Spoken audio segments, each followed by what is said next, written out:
Victor, thank you very much, and welcome to Starkville, everyone. LSU has survived.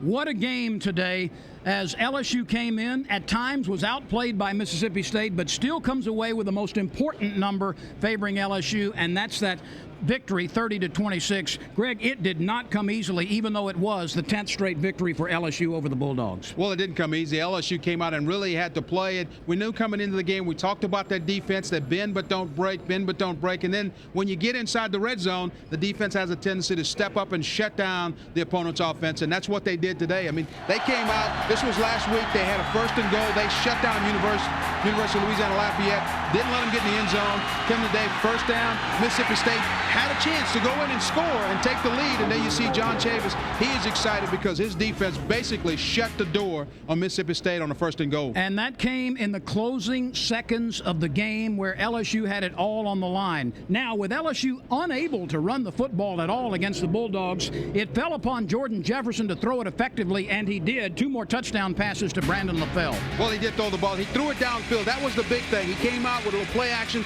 and found Brandon LaFell deep downfield. This is a completion he did to Terrence Tolliver to set up a touchdown, but then here's LaFell on the out route, touchdown. I think LSU has to get that kind of play from Jordan Jefferson, because in the Southeastern Conference, the only way you're going to win the big games, the really big games consistently, is your quarterback's going to have to make a play for you. Well, there is a really big game looming for LSU as the Tigers go to the road to take on another set of Bulldogs against Georgia, and the Georgia Bulldogs have had no trouble scoring points so far this year. Yeah, there's no problem. Georgia has been moving the ball up and down the field. They've had some trouble playing defense, but we'll see how LSU's bend but don't break defense matches up next week against the Georgia Bulldogs. So for the 3rd consecutive season, the Tigers win at least 4 games in a row coming out of the season opener. LSU 4-0 now, 2-0 in conference play with the Bulldogs next. Victor, what a game from Starkville, LSU victorious. Let's go back to you in the studios in New Orleans.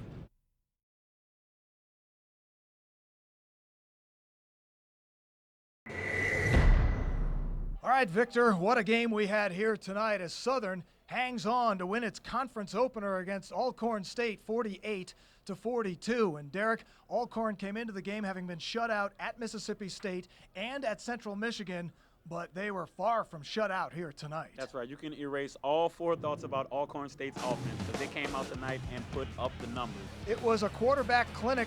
Bryant Lee, the preseason player of the year and reigning player of the week, had good numbers, 253 yards and 4 touchdowns. And he had guys taking short passes and taking them the distance. Right there you see the one by Curry. Right here you see the tremendous play by the tight end Matthews here, breaking tackles right here, getting into the end zone, and Southern really showed their stuff too. That 63-yarder by Warren Matthews sealed the deal, but it was Timothy Buckley who threw for 408 yards, 5 touchdowns, and ran for another. What a night he had. That's right. I'll say it again, 408 yards passing.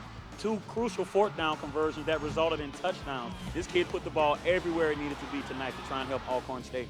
And who would have thought, after Alcorn State pulled a 3-touchdown deficit to 2 in the 4th quarter, the difference in this game would have been a 91-yard kick return by Byron Williams. And we preach special teams will help Southern to win games. And right here is the kind of player that they need every week out of the special teams. Is a touchdown right there by Byron Williams. So Alcorn State may leave here 0-3, but they did themselves well, and Southern got everything they could handle and then some in the conference opener.